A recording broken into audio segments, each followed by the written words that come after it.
Hoje eu queria te fazer uma pequena provocação. Você já foi mudado, modificado, mudada, modificada apenas com um olhar? Hoje eu quero te falar sobre Mateus ou Levi, que teve a vida mudada por causa de um olhar.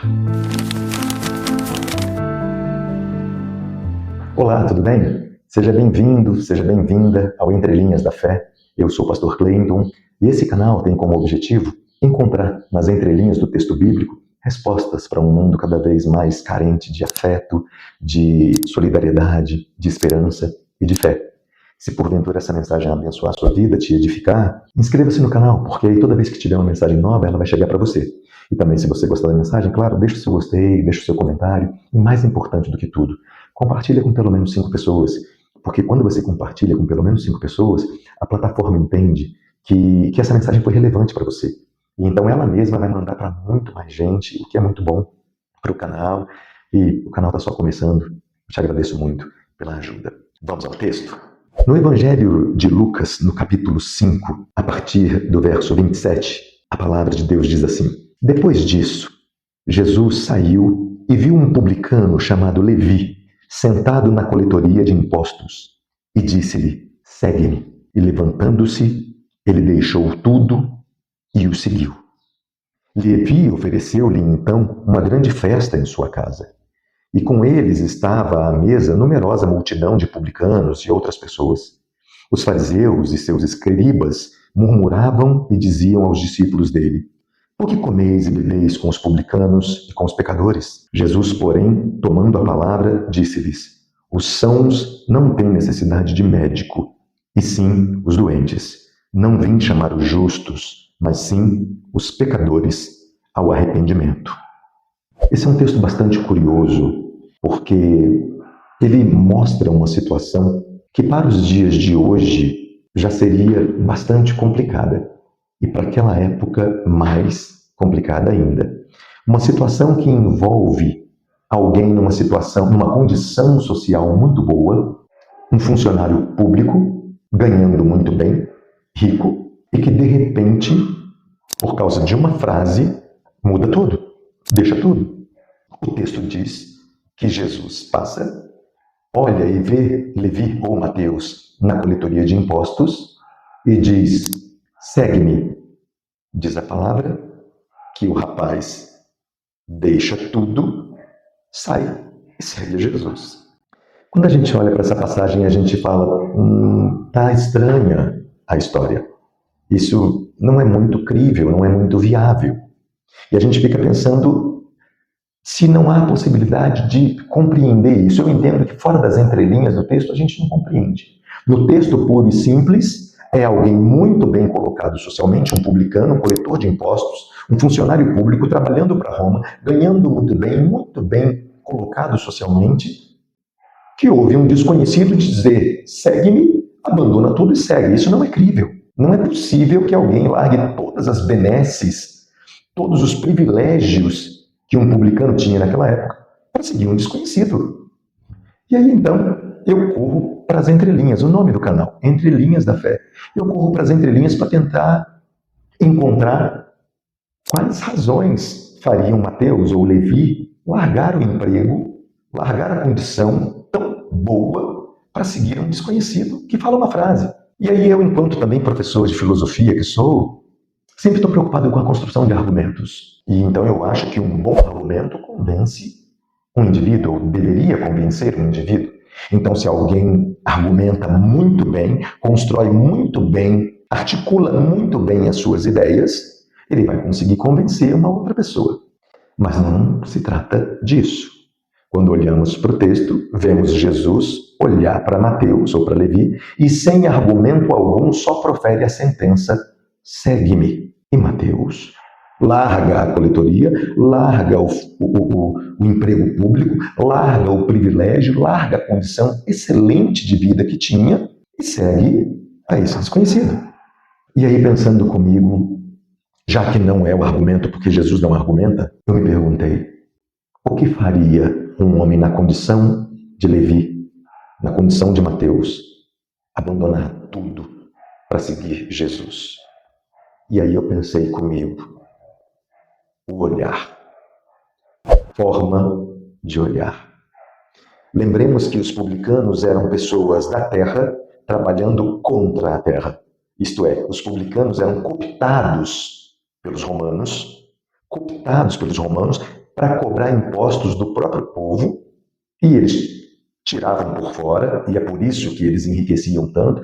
E Zaqueu, que era outro publicano, confessou isso, que realmente tirava muito dinheiro, e que se por acaso ele tivesse tirado demais, roubado demais, ele iria devolver 4 vezes mais. Ele fala isso no encontro com Jesus. E aqui nós temos um outro publicano, Levi, ou Mateus, que também tinha essa boa condição, e que também tinha a pecha de traidor da pátria, de traidor do próprio povo.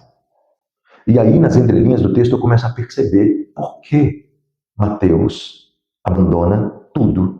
Porque todo mundo do povo olhava Mateus com um olhar de ódio, de ressentimento, de raiva. Pessoas com um coração bom, pessoas religiosas ou não, mas todos cidadãos e cidadãs de um local que estava sendo oprimido por uma outra nação, que tinha conseguido cooptar algumas pessoas daquele local para contra o próprio povo exercer dominação e tirar impostos que às vezes estavam acima até da capacidade da população de pagar.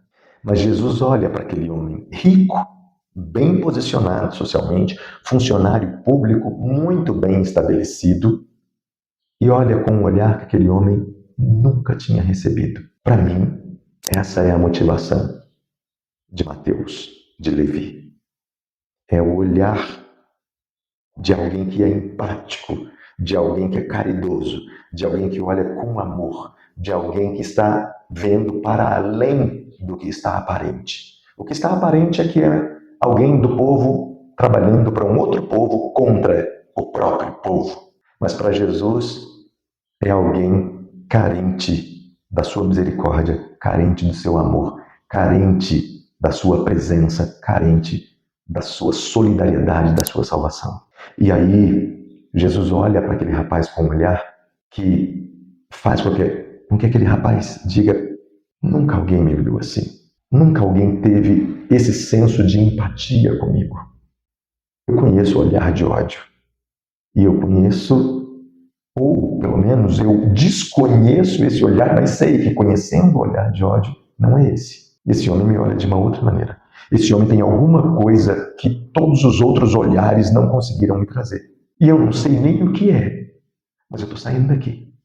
Levanta-se, abandona a coletoria de impostos e segue Jesus, um desconhecido que o conquistou apenas pelo olhar. Sabe que a gente, às vezes, acha difícil isso, mas não é tão distante de nós.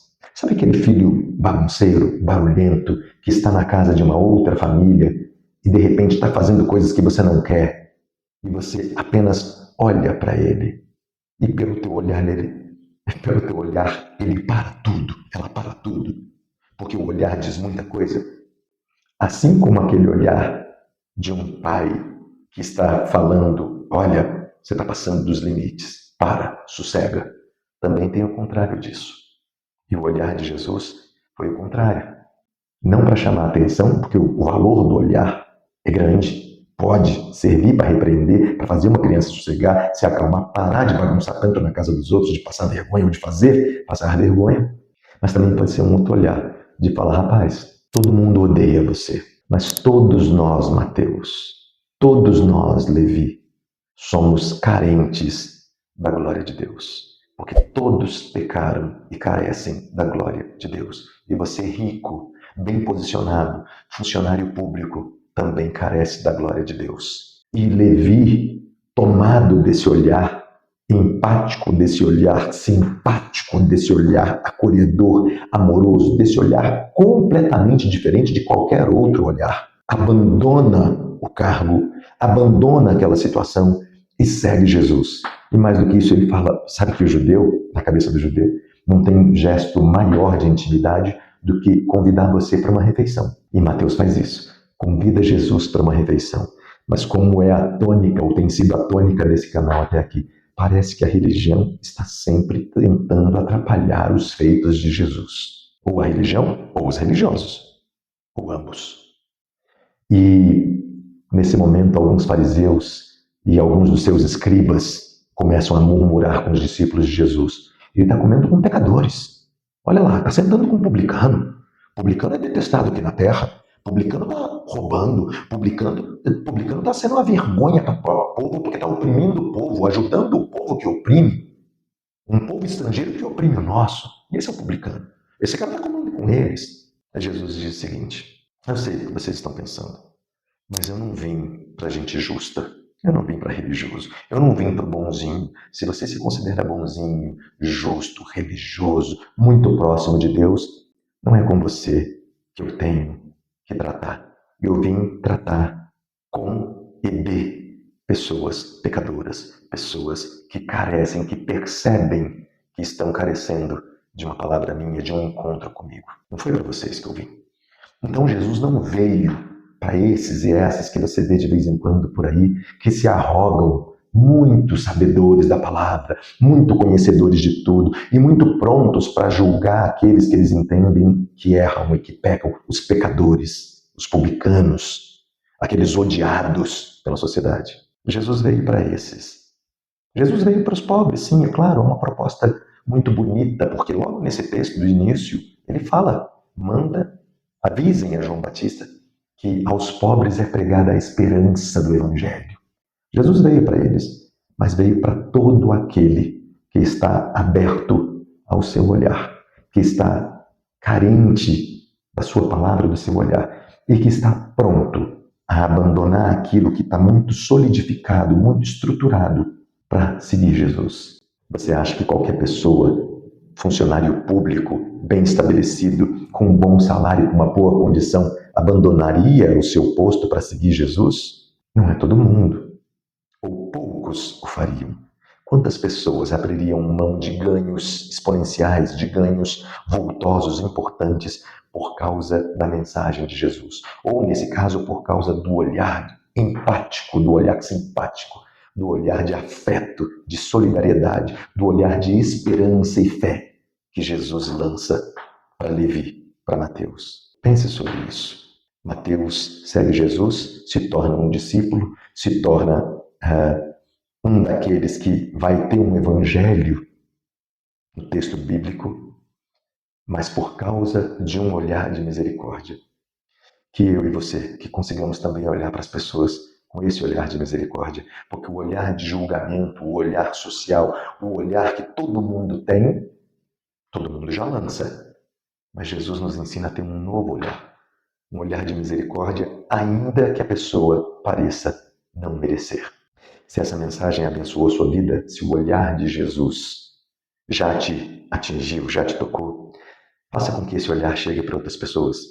Compartilhe essa mensagem com pelo menos 5 pessoas, para que então outras pessoas sejam abençoadas, conheçam ou queiram conhecer o olhar de Jesus e saber que ele veio para todos. E que ele vai sentar à mesa com todos, ainda que os religiosos critiquem, falem mal. Ele vai chamar a todos que queiram, a todos que estão carentes de um olhar empático, simpático, de afeto, de acolhimento, de solidariedade, de fé. Então mande, porque muita gente precisa desse olhar, conhecer o Jesus desse olhar. Se você gostou da mensagem, deixa o seu gostei, deixa o seu comentário também. Que Deus te abençoe. Até a próxima.